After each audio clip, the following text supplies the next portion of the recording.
تجربه‌های جهانی نشان می‌دهد کشورهایی که موفق شدند حضور مؤثر بخش خصوصی را در حوزه‌های مثل صنعت و معدن تضمین کنند، به رشدهای بالا اقتصادی در بلند مدت و به صورت پایدار دست یافتند. این موضوع به طور خاص در مورد بخش معادن نیز صدق می‌کند. اگر به کشورهای اطراف و همسایه که در حوزه معدن و فولاد حرفی برای گفتن دارند نگاه کنیم، متوجه اهمیت جایگاه بخش خصوصی در آنها می‌شویم. اما در ایران که در بخش معدن و صنایع معدنی یکی از پرظرفیت‌ترین کشورها به حساب می‌آید، شرایط اینگونه نیست. به طور خاص در بخش اکتشافات که یکی از زیرشاخه‌های مهم آن حوزه حفاری است، بخش خصوصی سهم بسیار اندکی دارد و کار عمده توسط دولت و شبه دولتی انجام می‌شود.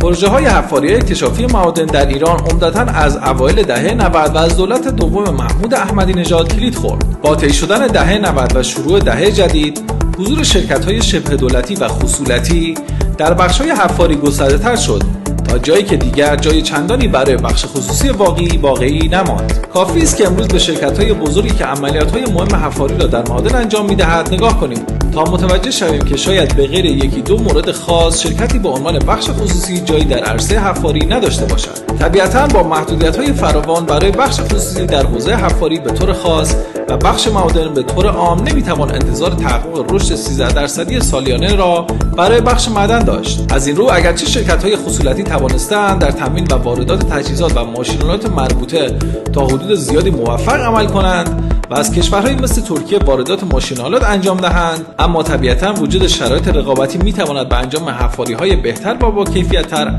کمک کند. از سوی دیگر کمبود پرسنل با تجربه برای کار با دستگاه‌های بزرگ و قدر حفاری کار را در این بخش با چالش جدی مواجه کرده است. خصولتی‌ها اگرچه در سالهای گذشته اقدام به خرید و واردات دستگاه‌ها و تجهیزات حفاری تا اعماق بالا شدند، اما نبود نیروی حفار با کیفیت آنچنان انتظارات را در این بخش برآورده نکرده است. به نظر می‌رسد رقابت خصولتی‌ها با بخش خصوصی در موضوع حفاری‌های اکتشافی خروجی چون دور شدن از توسعه تجهیزات و موارد کیفی نداشته باشد.